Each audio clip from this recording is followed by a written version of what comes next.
Hello everyone, hello mga moms. This is Angel, the VA mom of 3 littles living in Panabo, Davao, coming from General Santos City.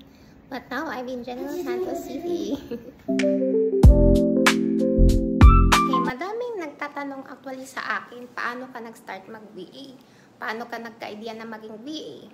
Honestly, nagsimula ako nung one time nag-attend ako ng church activity namin. At na-brought up niya yung about sa onlinejobs.ph, doon daw siya nag-work, mas malaki ang sweldo. Ewan ko lang ha, sa panahon ko, hindi siya ganun ka-famous. Pero, ang nagpaano sa akin is, pwede palang kumita ng mas malaki pa, tapos nandito ka lang sa Pilipinas.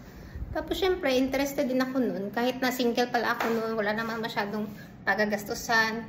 Provided naman yung parents ko lahat ng mga gastusin. Pero gusto ko lang talaga na actually extra allowance, tapos ang laag pa siya.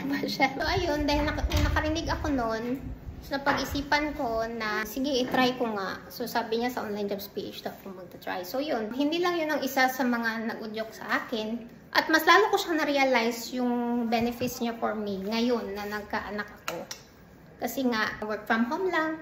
At least, hawak ko din yung oras ko kung may mga activities sila. Lalo na ngayon, si Gillard, pag may activity sa school, nakakanood pa rin ako. Hindi ko na kailangan pa magpaalam sa boss ko na ganito ganyan kasi nga iba naman din talaga yung time zone. Unless na lang doon sa UK client ko. Pero kasi flexible naman yung kaya okay lang.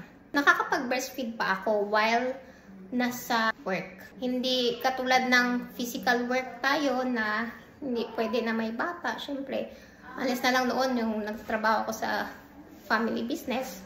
Kahit sa family business, nadadalak naman yung mga bata, ang baby.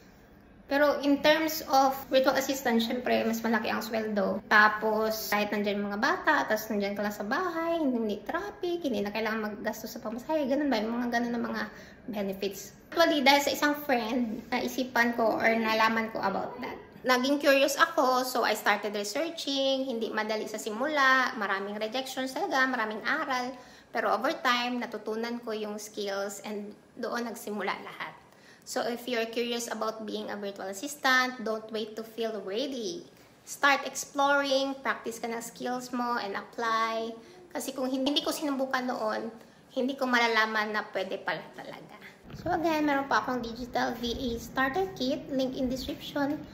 Nandun po lahat na natutunan ko, lahat ng mga summary, easy steps. Actually, personalized for moms siya, pero pwede talaga siya sa mga gusto pa. Yeah, actually for beginners. Kahit wala ka mga experience, pwede ka doon sa digital VA starter kit ko. It's a guide na rin. And I have a story there. For more VA tips, mom life or family life, and product finds, follow VA Mom of 3 Littles in all our socials. See ya!